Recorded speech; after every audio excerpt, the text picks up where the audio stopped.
1300 grammes, c'est le poids moyen d'un cerveau humain. 1300 grammes, c'est également le nom de la dernière création théâtrale de la compagnie Production du Sillon. Une plongée vertigineuse dans cet organe à la fois si méconnu et si fascinant. Votre cerveau n'a donc pas vocation à être une solution à vos problèmes.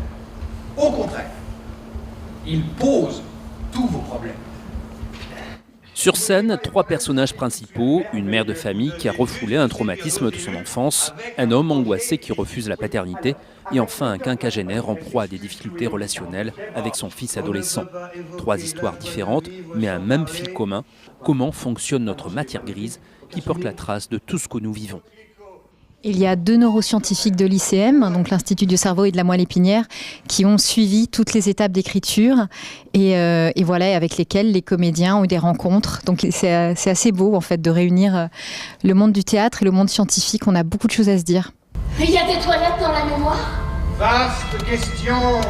En réalité, rien ne s'évacue tout à fait. Ah, de l'air, je vous en supplie! Comment gérons-nous nos émotions? Qu'est-ce qui fait que certains souvenirs disparaissent et d'autres pas? Sans être un cours de neurologie rébarbatif, cette pièce est une plongée dans les recoins insoupçonnés du cerveau humain.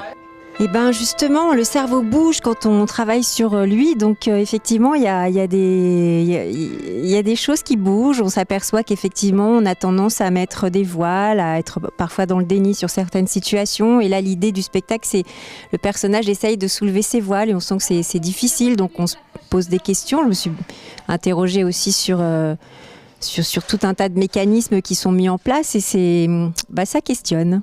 Et c'est un peu le but. Et si vous ne deviez retenir qu'un seul message très simple de cette pièce, le voici.